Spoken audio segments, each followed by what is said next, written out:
The Utah Jazz have finally hit rock bottom, ladies and gentlemen. Welcome back to another video. It's your boy Wraith Hoops.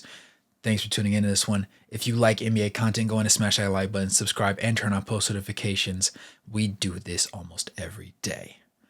Today, we're going to be talking about the Utah Jazz and their recent struggles, honestly, over the second half of the season post-trade deadline. We understood that they ended up trading away a lot of significant rotation pieces in favor of allowing the rookies like Taylor Hendricks and Bryce Sensabaugh to get some burn. More recently, you see the Jason Prestons, the Kyra Lewis Jr.'s, a lot of young guys being able to have the opportunity to just play a little bit more burn.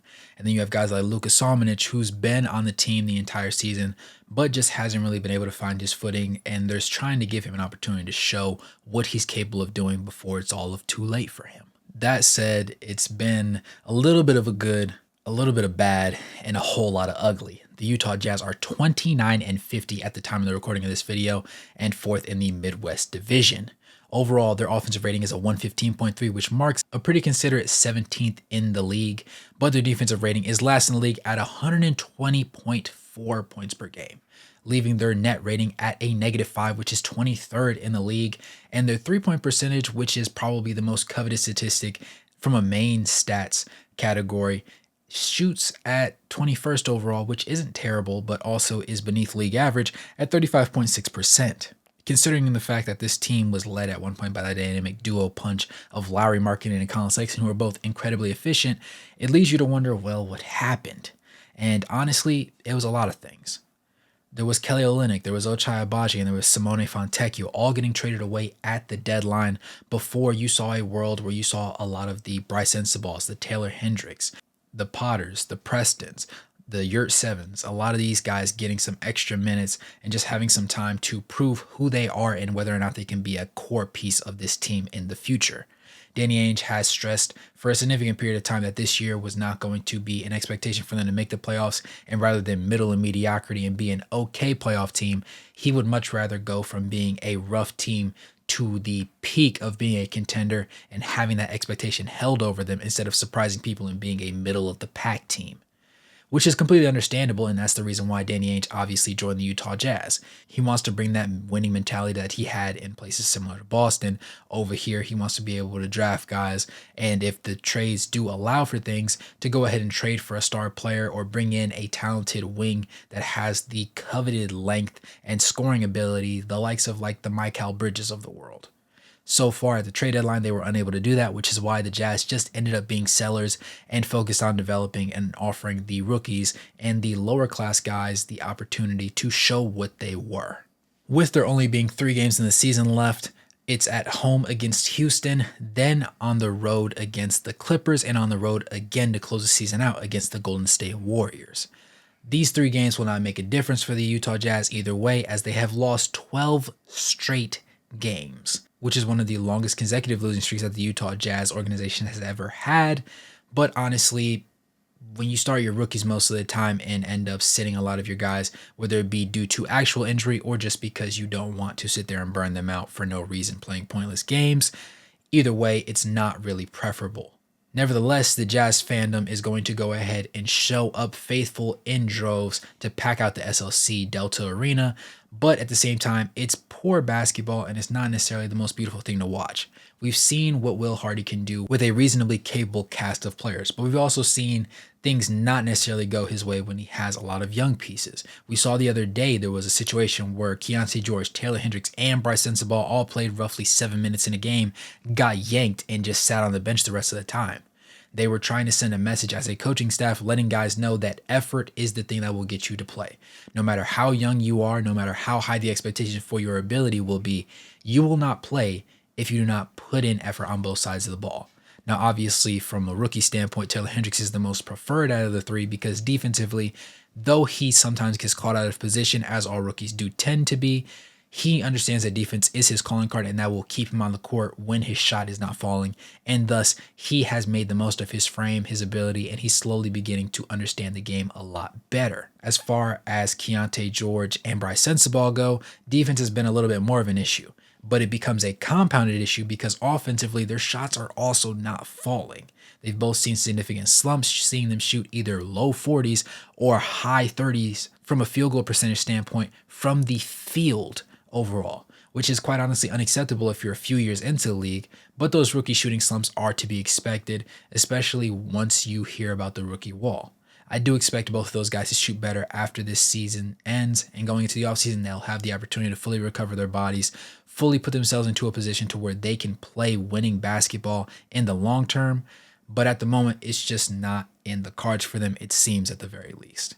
Naturally, having older guys and more veteran type players and leaders on the floor alongside you will give the rookies an opportunity to have somebody to lean on and defer to at situations. When you have a bunch of young guys on the court that are first and second year players, a lot of times you put yourself in a situation where one young guy doesn't feel comfortable or confident in the shot that he wanted to take, so he defers to another guy who also isn't comfortable or confident in the shot that he would end up getting, and so it becomes hot potato with the ball until somebody decides to ultimately shot chuck, or it turns into a turnover. And best believe the Utah Jazz are known for those as well.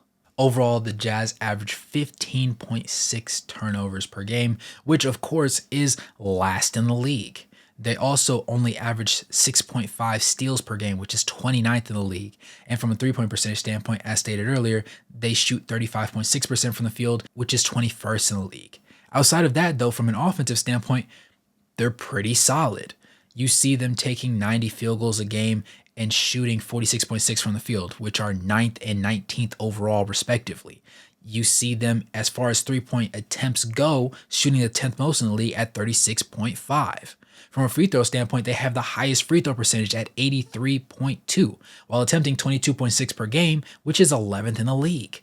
From a rebounding standpoint, they are one of the best rebounding teams in the league. They average 45.4 rebounds per game, which is 3rd overall, and 12.1 of those are offensive rebounds, which marks 5th in the league. Then you look at the blocks category, and they're top 10. They are 9th in blocks with 5.6 blocks per game. But quite frankly, that's not enough when your defense is as poor as the Jazz has been. You see overall, they're allowing opponents to shoot 48.8% from the field, which is 23rd in the league.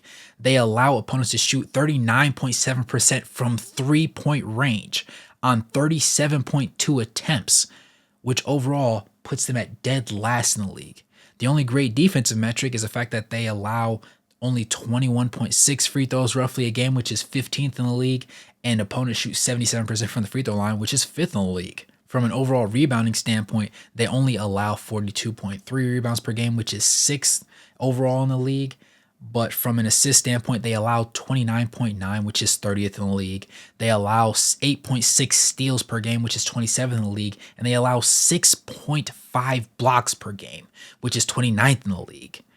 From a turnover standpoint, they only force 12.4, which is 26th in the league.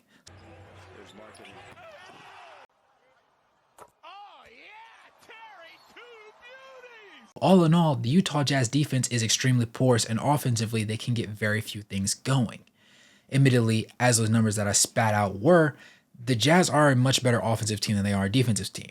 That could be attributed to the youth, that could be attributed to guys not completely understanding the scheme, and it could just be attributed to the scheme overall and the way the coverages look against different teams.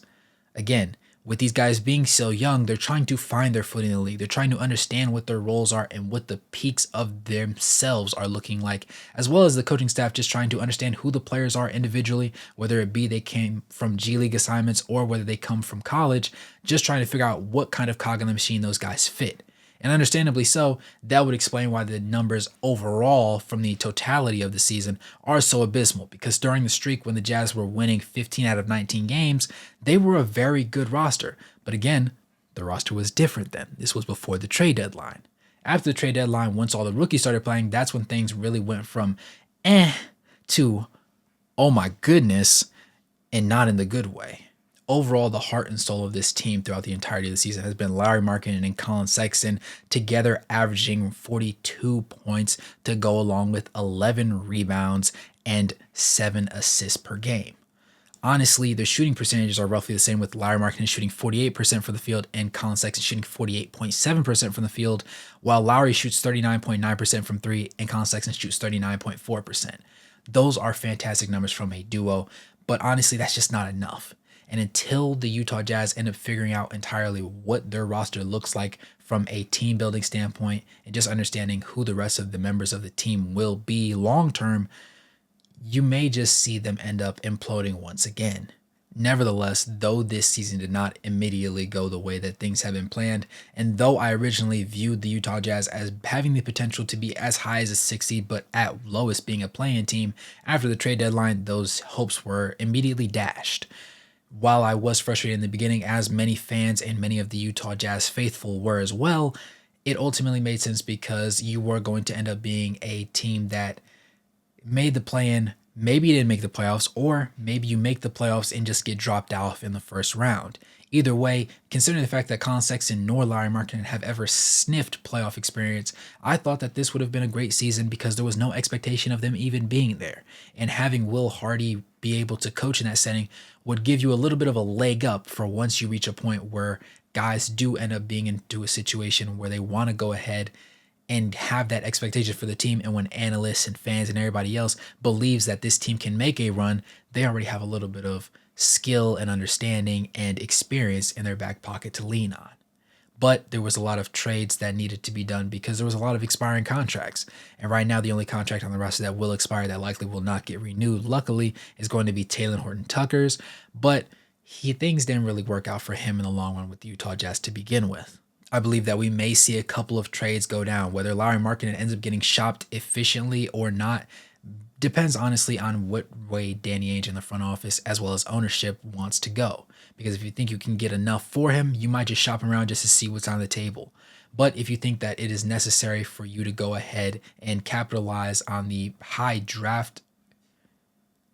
amount of draft capital that you can get in exchange for him, then I think that that might also be something that's worth doing immediately, as opposed to waiting out his prime and realizing that you guys just don't have the funds and the ability or the players and personnel to make a championship run, because then you just wasted Lauri Markkanen's prime in a city where he honestly believed in the front office and the coaching staff, and it was unwarranted. I plan on doing a couple more recap videos, honestly focusing more so on the rosters from the beginning of the season compared to the end of the season and what overall we saw come and go, as well as grading Will Hardy's performance as a coach for the Jazz organization this year after the honeymoon phase had worn off.